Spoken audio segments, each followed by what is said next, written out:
साले चौकी दलालों का अड्डा बना दिए हो।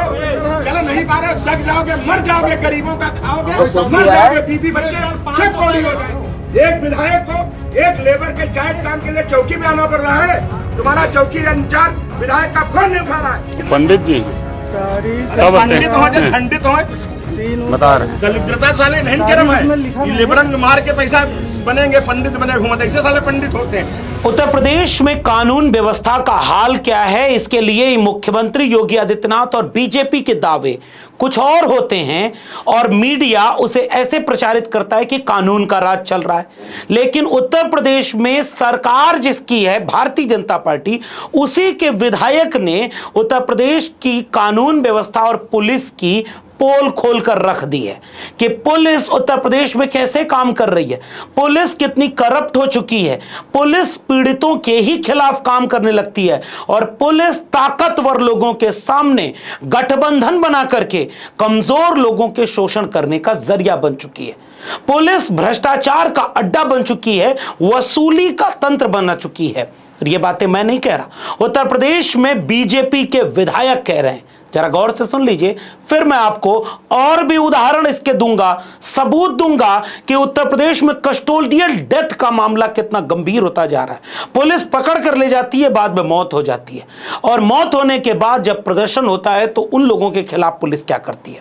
और उत्तर प्रदेश का बीजेपी विधायक भी कहता है कि ट्रांसफर पोस्टिंग भी किस आधार पर हो रही है, उत्तर प्रदेश में किसका राज है, आप तय करिए। सबसे पहले बीजेपी के विधायक के आरोप सुनिए, जब वो पुलिस चौकी पहुंच करके भारतीय जनता पार्टी की सरकार में ही क्या कह रहा है पुलिस के लिए।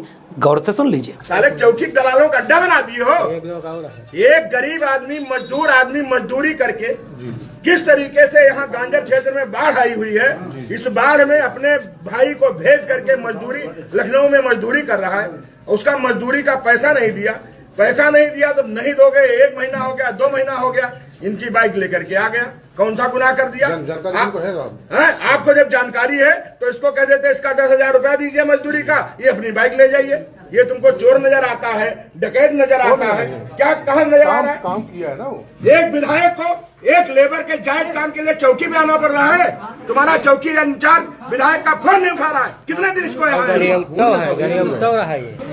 दलाली ठीक हो जाएगा, तुम लोग मैं बता रहा हूँ। शाम को दारू पीना चौकी पे, किसी को न करना, इतना ध्यान रहे, दिमाग पूरी चौकी सस्पेंड होगी तुम्हारी। मामला सीतापुर के सेवता से भाजपा विधायक ज्ञान तिवारी का है। ज्ञान तिवारी के बयान को आपने गौर से सुना। ज्ञान तिवारी बहादुरगंज पुलिस चौकी में शुक्रवार देर शाम एक युवक की शिकायत थी। उसकी शिकायत पर जब कार्रवाई नहीं हुई तो वहां पहुंचे और फट पड़े कि पूरी चौकी को निलंबित करवा दूंगा, इसके लिखित रिपोर्ट अभी भेजो।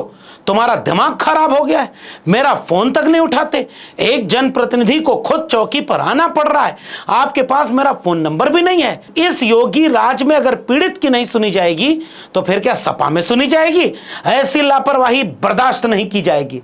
ये बयान बीजेपी के विधायक ज्ञान तिवारी का है और जिसका सीधा आरोप है कि जिस ठेकेदार पर पीड़ित शिकायत कर रहा था कि वो उसे परेशान कर रहा है, वो पुलिस चौकी में अंदर लेटा हुआ मिला। तो ये ठेकेदार जो पीड़ित को परेशान कर रहा है, उसका पुलिस से कैसा गठबंधन? और थाना के लोग विधायक का फोन नहीं उठा रहे। जब बीजेपी के विधायक का ये हाल है तो विपक्ष के विधायकों का क्या हाल होगा? बीजेपी के विधायक और मंत्रियों की हालत कोई और कैसे बताए? मैं आपकी एक बहादुरगंज चौकी पड़ती उस चौकी में हूँ। एक हमारे यहाँ क्षेत्र के लेबर जो काम करते थे लखनऊ में, तो 1.5 महीना काम किया, 10,000 बाकी था, बहुत दिन से मांग रहा था, नहीं दिया। फिर वो यहाँ पे आया, आपके चौकी की पुलिस इनको बैठाले हुए थी। ये मेरे पास गया, चौकी इंचार्ज को 3 बार, मैं सुबह से दोपहर से 3 बार फोन मिलाया, मेरी बात नहीं हुई। मजबूरी में हम चौकी पे आए। जब चौकी पे आए तो जो वो वहाँ का लखनऊ से व्यक्ति आया था, वो इनके दरोगा जी के बिस्तर पे लेटा हुआ। और मैं जो बता रहा हूँ पूरी वीडियो है हमारे पास। ये बैरिक है, बैरिक में कौन सा? आप क्या रहते हो? खुले में रहते हो? आसमान के नीचे? आप थाने में रहते हो तो आपके मुंशी मुहर्रिर रहते हैं।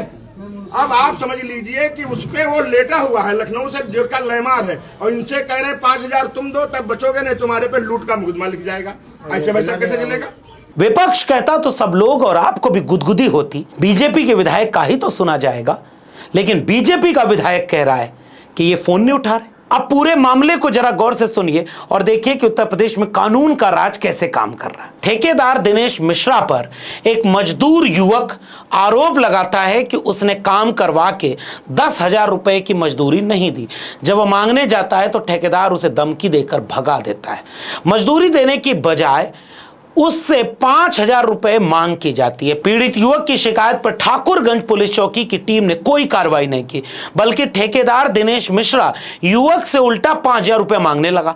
ठेकेदार ने कहा कि अगर पैसे नहीं दिए तो उसके खिलाफ लूट का मामला दर्ज करवा देंगे। पीड़ित ने इसकी शिकायत सेवता से भाजपा विधायक ज्ञान तिवारी से की और ज्ञान तिवारी रामपुर मथुरा क्षेत्र की बहादुरगंज पुलिस चौकी खुद ही पहुंच गए और पहुंच करके देखते हैं कि चौकीदार वहीं चौकी में लेटा हुआ है और पुलिस वहां कुछ नहीं कर रही। थोड़ी देर बाद जब चौकी प्रभारी आते हैं तो विधायक उनसे तीखी नोकझोंक करते हैं। इस नोकझोंक को भी सुन लीजिए। दलाली ठीक हो जाएगा, तुम लोग मैं बता रहा हूँ। शाम को दारू पीना चौकी पे, किसी को न करना, इतना ध्यान रहे, दिमाग पूरी चौकी सस्पेंड होगी तुम्हारी। अगर मैं बैठ गया तो आपके कप्तान साहब भी यहीं पे बैठेंगे आकर के। चलो नहीं पा रहे, दग जाओगे, मर जाओगे, गरीबों का खाओगे, मर जाओगे, बीवी बच्चे सब कौड़ी हो जाएंगे। बाद में यह मामला जब और बढ़ता है तो सामने से कोई और ब्राह्मण की बात कहता है और ब्राह्मण की बात कहने पर विधायक जी क्या कह रहे हैं जरा गौर से सुनिए।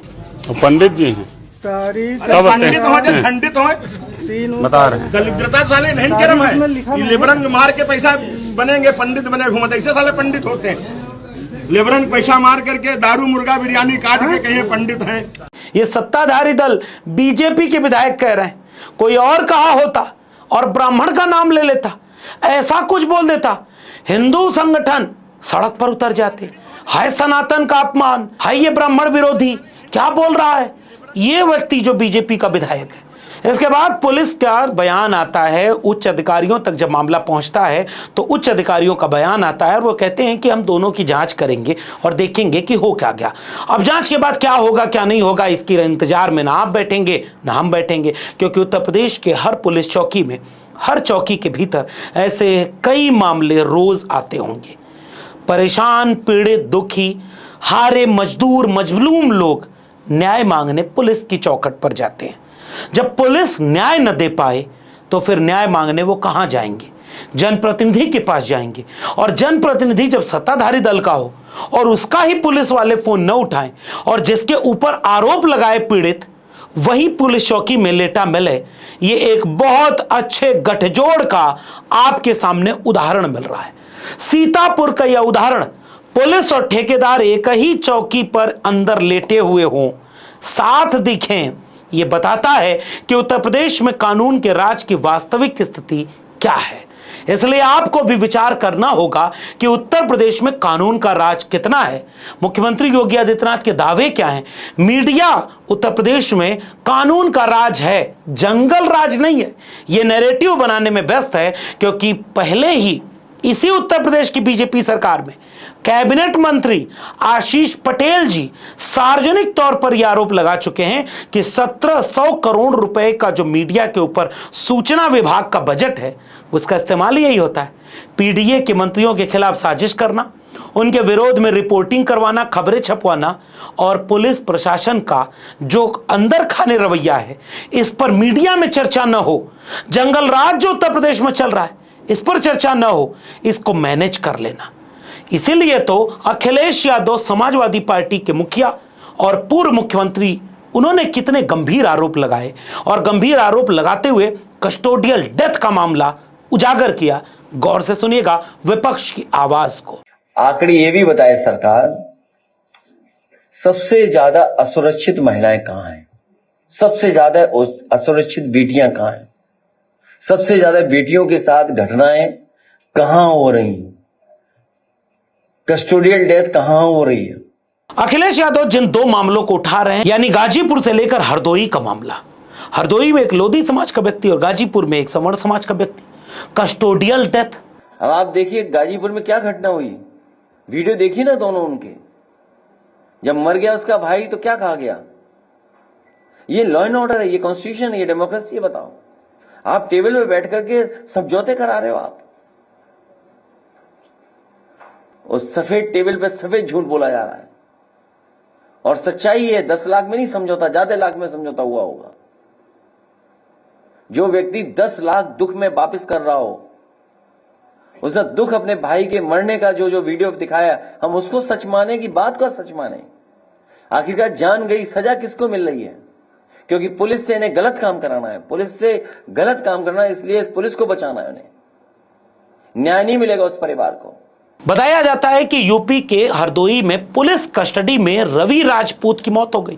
16 वर्षीय लड़की को भगाने के आरोप में पुलिस ने उसे कस्टडी में लिया था। अचानक तबीयत बिगड़ी, अस्पताल पहुंचते पहुंचते मौत हो गई। पुलिस पर लड़की पक्ष से 3 लाख रुपए लेकर हत्या करने जैसे गंभीर आरोप लगाए जा रहे हैं। उत्तर प्रदेश पुलिस का यह वाकया चंद रोज पहले का है। अब एक दूसरा वाकया भी देखिए।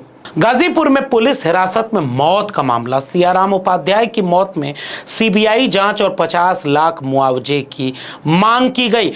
पुलिस के कस्टडी में डेथ हो जाए, न्याय मांगने जो लोग जाएं उन्हें न्याय न मिले, पुलिस का काम जहां करना है वहां पुलिस न कर पाए और भारतीय जनता पार्टी यानी सत्ताधारी दल के विधायक आरोप लगाएं, यह कितना गंभीर मामला है। एक और विधायक का जरा आरोप सुन लीजिए कि जो बीजेपी का विधायक है और बीजेपी का विधायक अपनी सरकार के पुलिस के रवैये पर क्या रुख रख रहा है, जरा देश के लोग जान ले। रहा है पैसे लेकर के चौकियां दी जाती हैं।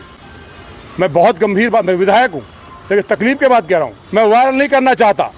3 दरोगाओं ने जब हमने बात किए तो व्हाट्सएप कॉलिंग पे किया, मैंने रिकॉर्डिंग की उनकी कि हम 2.5 लाख रुपए दे के चौकी पाए। तो ये हालात हैं। इंस्पेक्टरों की हैसियत कुछ नहीं है। एसीपी अपने झोले लेके बैठे, जमीन के मामले जाएंगे डीसीपी सीपी के यहाँ।